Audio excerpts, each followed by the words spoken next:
Hello and welcome to Wisdom on Wednesday. Thank you for joining us for our final virtue of our series, Virtues and the Habits that Form Them.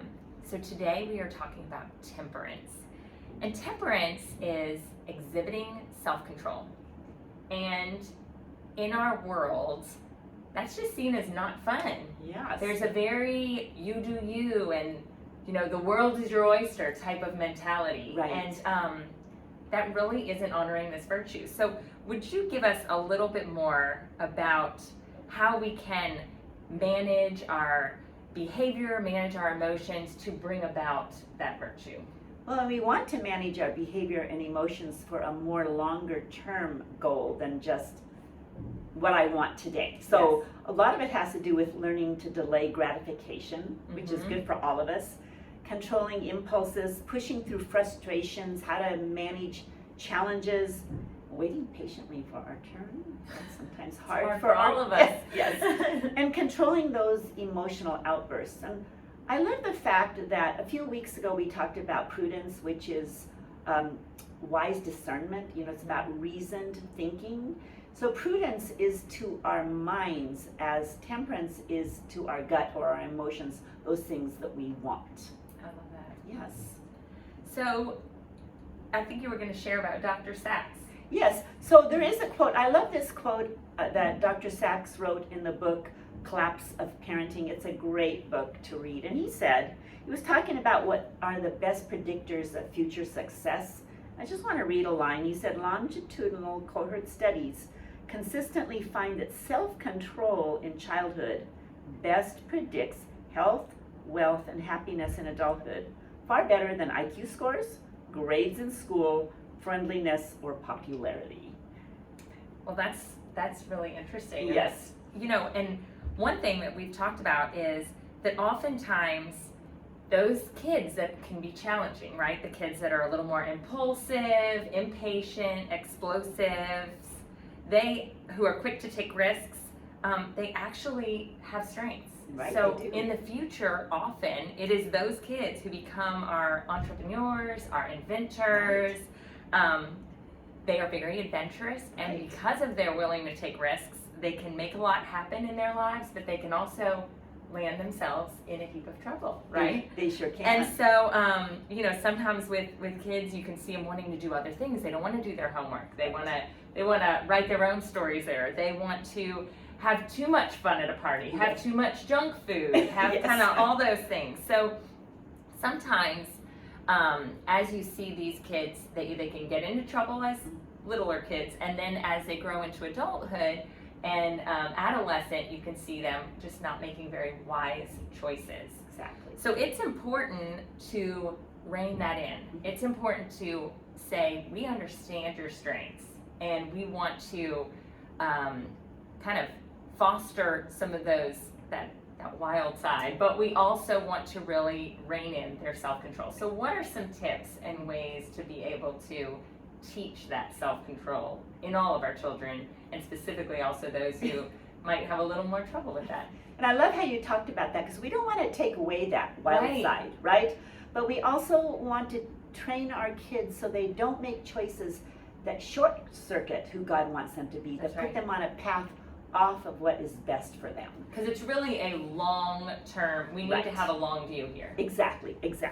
So the first thing, it's really simple, and that is we need to teach our kids from little on to stop and think. Mhm. And how many times, if you have children like some of my grandchildren, do they do something impulsively and act or say things that you can tell they really didn't mean, but they're stuck there? So those are those times I will say to my grandchild, if you could think and do that again or say that again, what would you do? And that gives them a chance to rise up and not be backed into a corner, so that they have a chance to practice stopping and thinking. And also for me as a parent, and for all of us, that when they are having these moments of frustration or an emotional outburst, that we stop and think and not react, that we also respond wisely to what they're doing, not talking to them while they're in the midst of that, giving them a chance to calm down, giving them a place to throw their little temper tantrum away from you so that you can all calm down. So this stopping and thinking, I think, is just a good place to start. Mm-hmm. A second thing would be to enforce limits and expectations on how they use their time. And goodness, that has to start with screens in this culture. That we limit their desire for entertainment, for screens, for doing what they want to do. I know that downtime is important, and I think rest is important, but too much downtime, I've heard be called the devil's playground. That's right. And it's really true. It's too much downtime just gives kids a chance to get into trouble, particularly those kids who lack self-control. Yes, yes. So I think learning to have them do what they're supposed to do when they're supposed to do it, like you were talking about with homework, rather than turning to YouTube videos or something else, that they're doing their homework. And there's something for kids to learn from chores, that they're learning to do the hard things and the things they don't like before they do the fun things, that they're putting off doing what they want to do and learning the determination and the habits that come from doing those hard things first. And one thing you mentioned, and I know you have a couple more tips that I want to go back to, is setting those expectations. You talked about letting them know what to expect, letting them know that the chores come first, letting them know what their limitations are going to be on screens or things like that, so that there's not surprises where then things can kind of go off the rails. And that's such an important thing. I think we forget sometimes, if we establish those expectations and the kids know what we're after, it really helps take care of a lot of the issues rather than just kind of throwing it on them, and letting them know before they start their screen how much time they have and what they're going to be doing afterwards. That really helps for my kids when they see the plan and they understand what's expected and what I'm looking for. So really, really good point. The other thing is expecting our kids to be responsible for their own choices, and this is where consequences teach. Yeah. Like if your child has broken something or done something wrong, that they need to own their own problem and solve their own issues, because when they're doing that, they're learning that, oh yeah, I'm in charge of my life and I do need to change for things to work out well, and maybe I need to earn money to pay back someone for something I've broken before I get to buy something. That they need to learn to think about what they're doing. One of the things I notice with our kids in the School of Logic a lot is that's at an age where it's easy for them to blurt out and say mean or inappropriate things, and not allowing them to have excuses like, just kidding, or I didn't mean to, or I just wasn't thinking. Right. That those excuses don't become what we let them off the hook for those inappropriate words. And really that final piece is really allowing, or the final tip would be expecting delayed gratification, that they have to save money towards what they want, that your goal isn't today's happiness, that they have chores before fun, like we mentioned earlier. Right. Now, I'm going to stop you here because these are great in theory, but this is, as a parent, this is hard. Mm-hmm. This is hard, and we know that, right? I mean, because many of you are co-teachers, so you're doing school at home, and so you have all day with your kids, many days, and it's hard you might throw out a consequence in the morning, but by 3 p.m. having that consequence still stand is hard. Yes. It is hard to, set the whole day and set those expectations. Again, when there are a lot of different factors, you might be doing school for 4 different kids, and it's hard to then stick with what you've given as your plan. So we know it's hard. So what do you think? How can you comment on the challenging piece of that for parents? First of all, I'm going to agree with you. It is hard work. Parenting is hard work. Yes.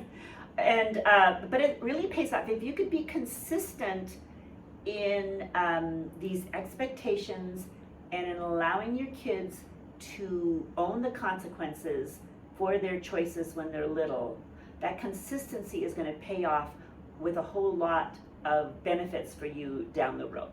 So doing that, but also don't complicate the consequences or complicate what you think should be the response to their poor behavior. Take along you, do something that you actually can carry out, that doesn't cost you a lot. Yes. but remembering that you need to say what you're going to say and do what you said you were going to do, so your kids trust your word. Keep it simple. I think sometimes we think particularly if they've done something really egregious, we want to like throw the kitchen sink at them, and Right. they're never going to get their phone back, and they're never going to watch TV ever. Those don't work. Right. So keeping it simple, keeping it calm, and really praying before you throw out those consequences. But remembering that consequences do teach. Yes, yes. And going back to what you said, prayer. Yes. Praying, because Right. self-control is included in the fruits of the Spirit. Right. And so we really have to, as parents, rely on the Holy Spirit to help us Right. in all of that. And so we will end on a verse. Well, Proverbs. let me say something Oh, before yes, you end on the please. verse, because that is, I think, the most important piece, that we understand that even for us and for our children, self-control is something we make an effort for, but we also receive. Yes. That in our own strength, we will not gain the self-control God calls That's for right. us. That's Right. right. That's right. So now for the verse. And Proverbs 25:28 says, "A man without self-control is like a city broken into and left without walls." So let's try to foster self-control in ourselves and our children. Let's keep it consistent, let's keep it simple, and let's all work together to try to foster this final virtue. Thank you for joining us.